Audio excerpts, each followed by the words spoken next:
Bonjour Guillaume Estache. Et bonjour Salia. Alors c'est vous notre auteur du guide Petit Futé Cergy Pontoise, hein. On a fait un guide spécial Cergy Pontoise et vous avez plein de conseils à donner à nos lecteurs, à commencer par les balades et les Oh oui. visites. Alors, qu'est-ce que vous avez à nous raconter sur cette ville? Alors, il y a énormément de choses sur Cergy, sur Pontoise et sur le territoire de l'agglomération de Cergy-Pontoise. Vous avez plein de balades à faire, évidemment. Et s'il y avait une visite que moi je vous recommanderais, ça serait celle du musée Camille Pissarro à Pontoise. Camille Pissarro, qui est l'un des initiateurs de l'impressionnisme à la fin du 19e siècle. C'est un lieu très connu, Cergy-Pontoise, pour toutes les toiles qui ont été faites au bord de l'Oise ou ailleurs dans le monde de l'impressionnisme. Le musée Camille Pissarro, il vaut vraiment, vraiment le coup. Ah, intéressant, je savais pas du tout. Et pour manger alors, quelle table vous nous conseillez? Alors, il y a plein de restaurants. On va rester sur Pontoise. Il y a un restaurant que moi j'aime bien qui s'appelle l'Arbre Blanc, tenu par un jeune chef qui s'appelle Lucas Guéguin, qui fait de la très très bonne bistronomie, des produits locaux, uniquement locaux, extrêmement abordables. C'est dans le centre de Pontoise et vraiment je vous le recommande. Ah, super. Et pour sortir, boire un verre, faire la fête peut-être à Cergy? Qu'est-ce qu'il y a?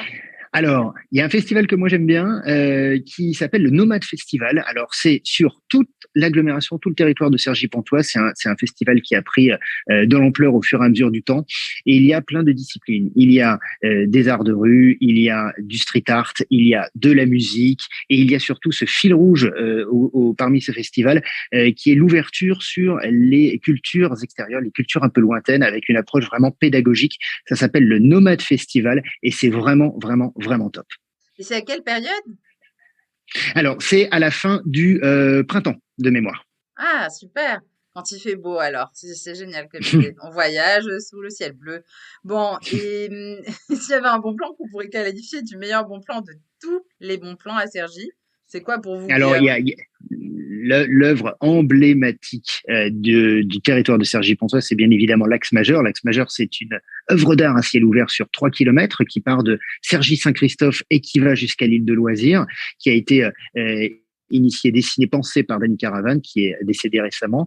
Et c'est sur 3 kilomètres, eh bien, un parcours en ligne droite qui vous permet d'avoir une vue extraordinaire sur Paris, parsemé de 12 œuvres d'art monumentales qu'on appelle des stations. C'est vraiment un lieu exceptionnel et qui a même été choisi par une marque de haute couture pour son dernier défilé, c'est dire. Incroyable, mais il y en a des choses à faire à Cergy. Moi, je vais y aller, hein. Énormément, énormément. Et comme souvenir à rapporter dans ces valises de Allez, il y a plein de Cergy. choses. On va partir sur la gastronomie. On va partir sur la gastronomie. Alors, il y a une petite spécialité, faut le trouver. Parfois, on le trouve sur le marché. C'est le chou de Pontoise, qui peut se cuisiner de mille et une manières. Vous pouvez en trouver évidemment à la foire Saint-Martin à Pontoise, par exemple. On peut en trouver également dans les restaurants sur les plats. C'est très bon. C'est un petit peu croquant. C'est exactement comme on aime. Waouh, intéressant. Merci beaucoup, Guillaume, pour tout ça et bonne continuation alors dans cette jolie ville de région Merci parisienne. Salia et Au à revoir. très vite à Cergy Pontoise et sur le territoire. Au revoir. Au revoir.